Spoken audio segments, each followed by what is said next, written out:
जय श्री कृष्ण दोस्तों, राधे राधे। कान्हा जी की छठी की आप सबको बहुत बहुत शुभकामनाएं। चलिए कैसे कान्हा जी की छठी सेलिब्रेट करते हैं आपके साथ शेयर करते हैं। इस वीडियो में हमने कैसे शेयर की अपने ठाकुर जी की छठी कैसे मनाई हमने। देखिए सबसे पहले ठाकुर जी की हल्के हल्के हाथों से गाय के घी से इस तरह आप गाय का घी ले लीजिए। गाय के घी से इस तरह हल्के हल्के हाथों से अपने ठाकुर जी की मालिश करेंगे। देसी घी से ठाकुर जी की मालिश ज़रूर से करनी चाहिए हल्के हल्के हाथों से दोस्तों छठी वाले दिन। ये देखिए ठाकुर जी बड़े हैं, इसीलिए ठाकुर जी को छठी के दूध में तो स्नान नहीं कराया जा सकता, इसीलिए मैं ठाकुर जी को अभिषेक करूँगी ठाकुर जी का पंचामृत से। देखिए इस तरह से हल्के हल्के हाथों से घी से ठाकुर जी की मालिश करते रहें। छोटे ठाकुर जी का मैं आपको करके दिखाऊंगी छठी के दूध में कैसे स्नान कराया जाता है। पहले अपने केशव की पंचामृत से अभिषेक करते हैं, फिर उसके बाद छोटे ठाकुर जी का अभिषेक करेंगे। ये देखिए ओम नमो भगवते वासुदेवाय नमो नमः। ओम नमो भगवते वासुदेवाय नमो नमः। ओम नमो भगवते वासुदेवाय नमो नमः। इस तरह मंत्रों का जाप करते रहिए और अपने ठाकुर जी को प्रेम से स्नान कराइए पंचामृत से।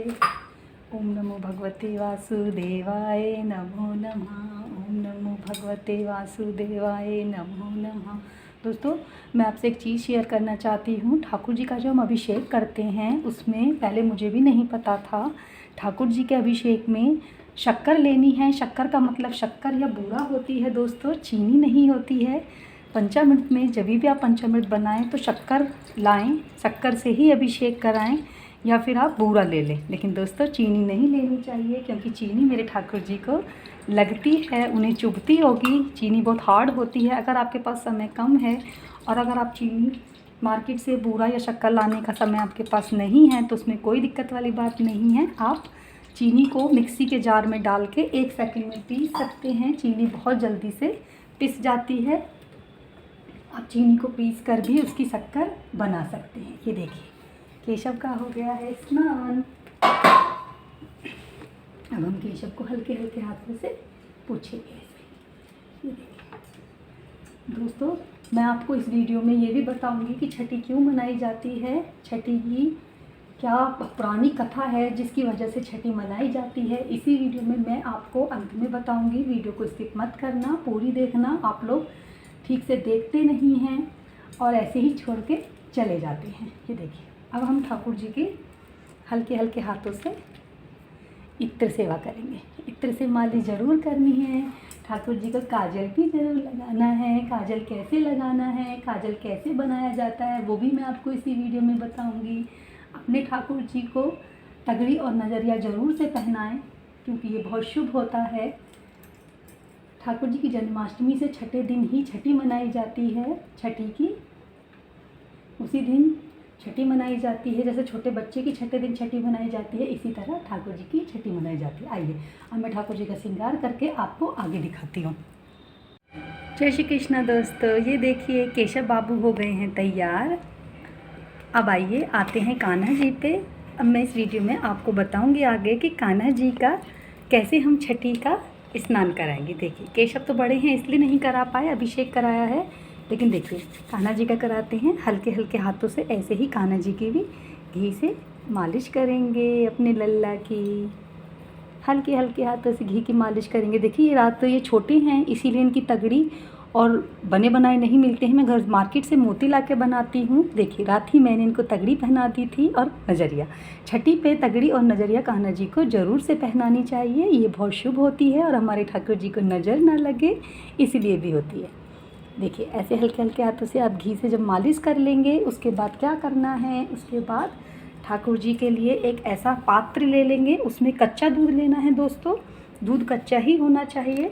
देखिए इसमें हम ठाकुर जी को आराम से धीरे धीरे ऐसे पकड़ेंगे। पात्र इतना बड़ा होना चाहिए जिसमें आपके ठाकुर जी आराम से आ जाएं। देखिए इस तरह पकड़ेंगे और ठाकुर जी को 3 बार डुबकी लगवाएंगे, 1 2 और 3। ये हो गया छठी का दूध, इसे कहते हैं छठी का दूध। इस दूध का दोस्तों आप बाद में खीर बना सकते हैं, आप किसी भी चीज़ में यूज कर सकते हैं। ये दूध फेंकना नहीं है, प्रसाद हो गया ये ठाकुर जी का। आइए आप ठाकुर जी को सादे जल से स्नान कराते हैं। इस तरह से अपने ठाकुर जी को सादे जल से स्नान कराएंगे। ओम नमो भगवते वासुदेवाय नमो नमः। ओम नमो भगवते वासुदेवाय नमो नमः। ओम नमो भगवते वासुदेवाय नमो नमः। देखिए इस तरह से आप अपने ठाकुर जी को सादे जल से स्नान करा देंगे।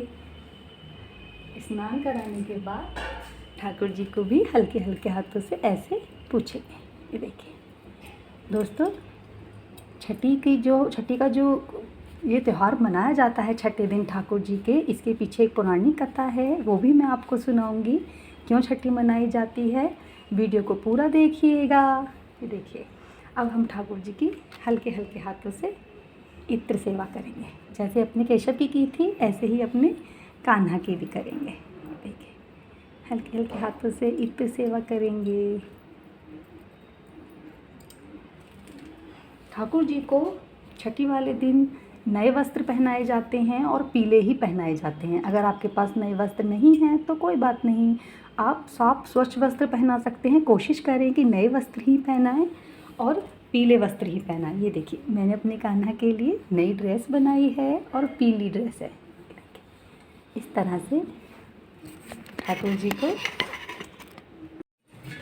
अब हम क्या करेंगे, सुंदर सा श्रृंगार करेंगे। ये देखिए अपने लल्ला को सुंदर सा श्रृंगार करें अपने ठाकुर जी का। ठाकुर जी की नज़रिया ज़रूर से लाएं, मोती ला के घर पे बना लें अगर छोटे ठाकुर जी हैं, क्योंकि आसानी से छोटे ठाकुर जी की तो नज़रिया मिलती नहीं है। इस तरह से ठाकुर जी को सुंदर सा श्रृंगार करें, नई ड्रेस पहनाएं, बांसुरी धराएं, पुष्प ज़रूर से चढ़ाएं ठाकुर जी को। ये देखिए इस तरह से अब देखिए ठाकुर जी को भोग समर्पित करेंगे। आप ठाकुर जी को मिठाइयों का, दूध का जो भी भोग लगाएं, तुलसी पत्र ज़रूर से घेरें, क्योंकि ठाकुर जी को बिना तुलसी पत्र के भोग स्वीकार नहीं होता है। आप ठाकुर जी के सामने दीप प्रज्वलित करेंगे और दीप जलाने के बाद ठाकुर जी को काला टीका कैसे लगाना है, काजल कैसे लगाते हैं, वो भी मैं आपको इसी वीडियो में बताती हूँ। ये देखिए ठाकुर जी के सामने इस तरह से दीपक जला लें। दीपक जलाने के बाद अपने ठाकुर जी को चंदन सेवा देंगे। चंदन ज़रूर से लगाना है ठाकुर जी को। उसके बाद आप इस तरह से एक चम्मच ले लीजिए, दीपक के पास इस तरह चम्मच को करिए जैसे हम दीपावली पर साईं बनाते हैं, काजल बनाते हैं, उसी तरह से काजल बनाएंगे। और काजल बनाने के बाद अपने ठाकुर जी को काजल ज़रूर से लगाएंगे ताकि ठाकुर जी को नज़र ना लगे। दोस्तों ये देखिए इस तरह से काजल बना लेंगे, थोड़ा ठंडा कर लेंगे, ठाकुर जी जल ना जाएं। देखिए इस तरह से काजल बना लेंगे और अपने ठाकुर जी को काजल ज़रूर से लगाएंगे। देखिए इस तरह से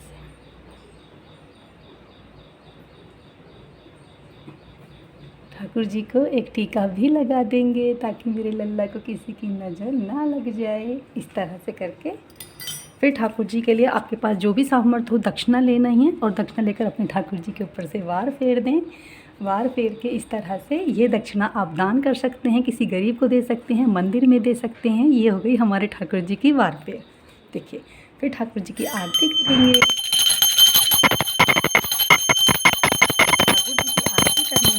ठाकुर जी की पूजा करने के बाद ठाकुर जी को लगाएंगे कढ़ी चावल का भोग, क्योंकि बिना कढ़ी चावल के भोग के ठाकुर जी की पूजा स्वीकार नहीं होती है। कढ़ी चावल का भोग छठी के दिन ज़रूर लगाया जाता है ठाकुर जी को कढ़ी चावल का। ये मैंने पुए बनाए हैं मीठे। ये देखिए इस तरह से अपने ठाकुर जी को कढ़ी चावल का भोग लगा देंगे। दोस्तों ये हो गई छठी की पूजा। कैसी लगी आपको वीडियो? दोस्तों ये थी छठी की पूजा। इस तरह से छठी की पूजा की जाती है। ठाकुर जी को स्नान कराया जाता है, ठाकुर जी की नज़र उतारी जाती है, ठाकुर जी को टीका लगाया जाता है और ठाकुर जी को कढ़ी चावल का भोग लगाया जाता है। देखिए, आइए अब मैं आपको बताती हूँ कि इसके पीछे पौराणिक कथा क्या है। जब ठाकुर जी नंद बाबा के यहाँ जन्माष्टमी वाले दिन हुए, ठाकुर जी के जन्म के बाद से ही नंद भवन में उत्सव शुरू हो गए। छठे दिन ठाकुर जी अचानक से खेलते खेलते ज़ोर ज़ोर से रोने लगे और ठाकुर जी चुप नहीं हुए। जब ठाकुर जी चुप नहीं हुए, बहुत ज़्यादा ज़ोर ज़ोर से रोने लगे, सभी एकत्रित हो गए और सब परेशान हो गए कि ठाकुर जी इतना ज़्यादा क्यों रो रहे हैं। तब सभी देवी देवताओं ने ब्रह्मा जी के पास गए और जाकर ब्रह्मा जी से पूछा कि क्या कारण है, ठाकुर जी का रोना तो बंद ही नहीं हो रहा है, ठाकुर जी ज़ोर ज़ोर से रोए जा रहे हैं। तब ब्रह्मा जी ने योग माया को प्रकट किया और योग माया से कहा कि आप जाइए और जाकर ठाकुर जी को चुप कराइए। योग माया आई और योग माया ने नए नए भेष बनाए, नए नए तरह के मुँह बनाए और अपने ठाकुर जी को हंसाना शुरू कर दिया। इस तरह से ठाकुर जी हंसने लगे और ठाकुर जी शांत हो गए। लेकिन ये सब देखकर यशोदा माँ बहुत ज़्यादा घबरा गईं, परेशान हो गईं। उन्होंने ठाकुर जी को पल्ले में छिपा लिया। जब उन्होंने ठाकुर जी को पल्ले में छिपा लिया, तब योग माया निराश हो गई और निराश होकर ठाकुर जी ब्रह्मा जी के पास गई और ब्रह्मा जी से बोली कि अब मैं ठाकुर जी के साथ कभी नहीं खेल पाऊंगी, क्योंकि यशोदा माँ ने उन्हें अपने पल्ले में छिपा लिया है। तब ब्रह्मा जी ने योग माया को वरदान दिया कि अब से जो भी बच्चा पैदा होगा उसके छठे दिन उसकी छठी मनाई जाएगी और 6 दिन तक आप उस बच्चे के साथ खूब खेलेंगी, खूब मस्ती करेंगी। ये मेरा आपको वरदान है। तो दोस्तों, तभी से ही छठी की प्रथा है। जब भी कोई बच्चा होता है 6 दिन तक फंक्शन चलते हैं, छठे दिन बच्चे की छठी मनाई जाती है और योग माया इस तरह से बच्चों को हंसाती हैं। आपने देखा होगा छोटे बच्चे कभी रोते हैं आंखें बंद करे करे, कभी हंसते हैं। वो इसीलिए होता है क्योंकि योग माया बच्चों को हंसाती हैं और बच्चों को कभी रुलाती हैं। देखिए, ये थी छठी की पौराणिक कथा। आशा करती हूँ वीडियो आपको पसंद आई होगी। वीडियो पसंद आई हो लाइक करें, शेयर करें और कमेंट बॉक्स में राधे राधे ज़रूर से लिखें। जय श्री मन नारायण, हरि बोल, जय श्री कृष्णा।